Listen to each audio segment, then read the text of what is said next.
There are moments when Foxborough does not whisper. It grabs Patriots Nation by the chest. Today, the Patriots have a young vet carrying enormous weight in the pass rush, a free agent veteran who could reshape the middle of this defense, an elite receiver trade reaching the point where nobody can breathe normally, and Christian Gonzalez reminding this franchise exactly what he is worth. Subscribe to the channel because this is about the future, accountability, and that feeling that New England has to act before the window starts getting heavy. The first story begins in a place every Patriots fan can feel before they even explain it. Pressure on the quarterback. Because New England can have veterans, familiar names, useful pieces, all of it, but there is a massive difference between having bodies in a rotation and having someone who can change the feeling of a third down. That is where Gabe Jacas walks in, carrying a responsibility he may not fully realize just yet. The Patriots traded up in the draft to take the Illinois edge rusher in the second round for a reason. Last season, this defense started off creating heat in the backfield, disrupting timing, and forcing opposing offenses to play uncomfortable football. Then that pressure faded, and when the pressure disappears, everything else becomes harder. Coverage has to hold up longer. Blitzes become bigger risks. Defensive calls get less clean. The quarterback on the other side starts feeling comfortable again. Dre'Mont Jones arrived on a 3-year deal, but his profile leans more towards stopping the run. Harold Landry is still making his way back from a knee injury that disrupted his first season in New England. Elijah Ponder and Braden Swinson have talent, but they do not look ready yet to carry an every-down workload. So Jacas is not coming in as some decorative future piece. He is coming in as someone who can speed up the present.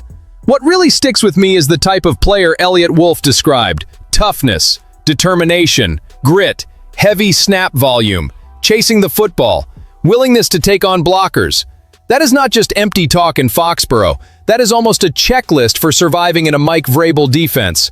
When Wolf says the coaches were excited when they landed Jacas, I hear more than normal post-draft praise. I hear a staff looking at a profile that fits the identity they are trying to rebuild.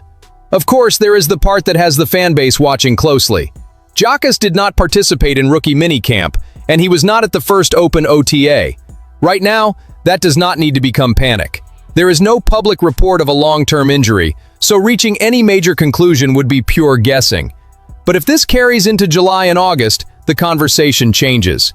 Because the Patriots did not draft Jacas to remain hidden on the calendar. They drafted him because they need him breathing down quarterbacks' necks, bringing young energy to a defense that already has structure but still needs that spark. Maybe that is both the beauty and the burden of this whole story. A rookie, a former wrestler, a player inspired by Matthew Judon, stepping into a defense that wants to scare people again. If Jacas becomes what New England believes he can become, pressure stops being a hope and starts becoming an identity. Now look at how this second story connects to the first in such an interesting way. After youth, energy, and pass rush, we get a possibility that feels like serious veteran business. Bobby Okereke in Foxborough. This is not a name that simply appears to pad out a free agent list. This is a linebacker who left the Giants after 3 seasons, finished 2025 with 143 tackles, and was voted captain every year in New York. For Mike Vrabel, that has a certain sound to it, because when we talk about a Patriots defense under Vrabel, we cannot think about raw talent. We have to think about communication, alignment, pre-snap recognition, and a player who knows exactly where he has to be when an offense tries to create confusion. Okereke represents that kind of presence. He would not be a panic signing, as though New England is lost in the middle of the field. It would be a refinement move, a way of saying, this defense already has a foundation, but it can still get tougher and smarter. Robert Spillane leads the linebacker room. Christian Ellis is there. There are younger developmental options as well. But having depth is one thing.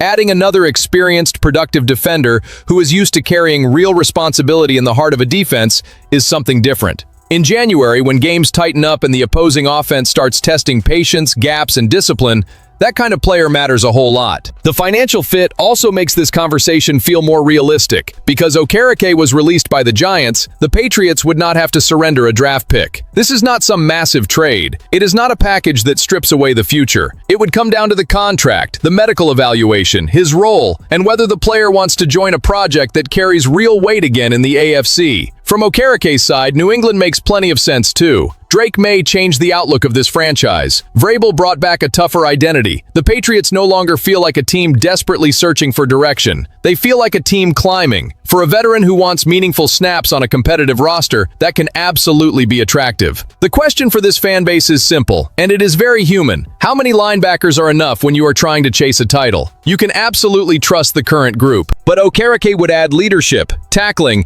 and run game security without costing draft capital. And if Vrabel sees him as one more commander to help organize this defense, I completely understand why that is a name worth keeping in our heads. Then comes the story that makes every Patriots fan stop whatever they are doing. A.J. Brown. When Albert Breer says there is a framework in place between the Patriots and Eagles for a trade early next week, and that the chances of him becoming a New England Patriot are very high if nobody backs out, it changes the entire temperature of the day. This is not random off-season noise. This is the kind of information that has the fan base checking the calendar, cap space, draft picks, and the wide receiver depth chart all at once. The most powerful detail is this.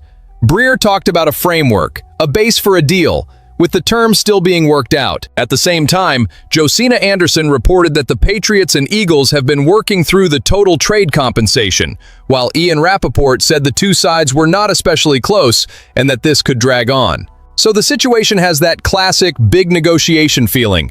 Thick smoke, real movement, resistance, and the chance that something changes in the final hallway before that door opens. But football is where your heart really starts racing.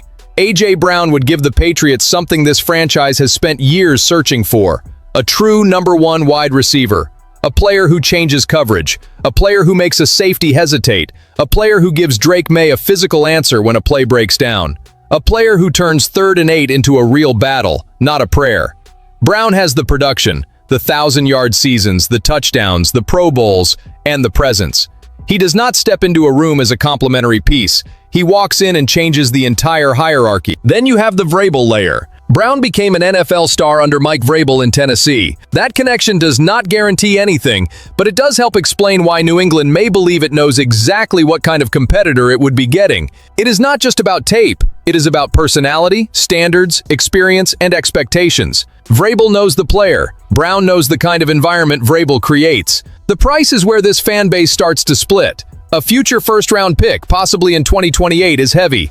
I understand why some people immediately freeze. A first-round pick is franchise ammunition, but I ask this too. When you finally have Drake Maye, when your defense is being rebuilt to compete right now, when this roster starts looking ready to fight in the AFC, how much longer do you want to wait before giving your quarterback a dominant target? Romeo Doubs, Kayshon Boutte, Kyle Williams, Mac Hollins, Demario Douglas, and Efton Chisholm III give this room options. But A.J. Brown is a completely different level of threat. He does not simply improve the group. He reorganizes the entire offensive plan. So tell me in the comments, because this is exactly the type of debate that defines the soul of a fan base. Would you give up a distant first-rounder to put A.J. Brown with Drake Maye right now? I will admit it. If the price falls in that range and the contract makes sense, I want to see the Patriots be aggressive. Some opportunities do not arrive only when a franchise is ready. Sometimes a franchise becomes ready because it has the guts to attack. The fourth story does not call for a whisper. It calls for a stance.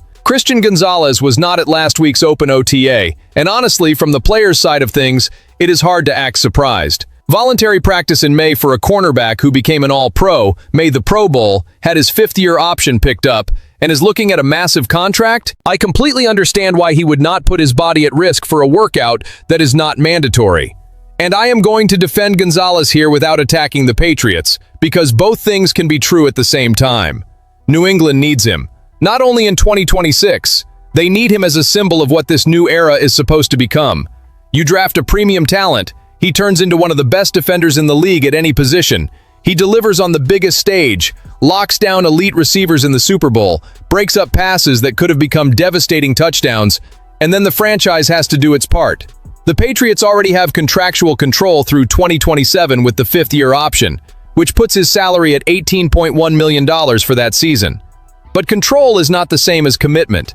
And when people are talking about a potential extension exceeding $30 million per year with more than $50 million guaranteed, the math becomes simple for the player. One bad step in a non-contact practice, one knee caught in the turf, one awkward fall, and what looked generational can change shape in a matter of seconds. Mike Vrabel treated the absence as a personal choice and said he values his communication with Gonzalez. That was the smart answer. He did not pour fuel on the situation. He did not create a villain. He did not try to turn a business decision into a lack of professionalism. He also left a message between the lines. The dialogue is there. The confidence in Gonzalez's preparation is there. But this situation cannot simmer forever, because there is one uncomfortable reality for every competitive franchise. When you hit big on a premium pick, you cannot pretend that is a problem for another day. The Patriots have not given a second contract to a first-round pick since Donta Hightower. That is way too long. If New England wants to become a sustainable machine again, it has to draft well, develop even better, and keep its pillars in the building. Gonzalez is a pillar, not a luxury, not vanity, not some sentimental reward. He is a player who changes how this defense calls coverage, who allows aggression up front, who takes half the field out of the opposing quarterback's mind.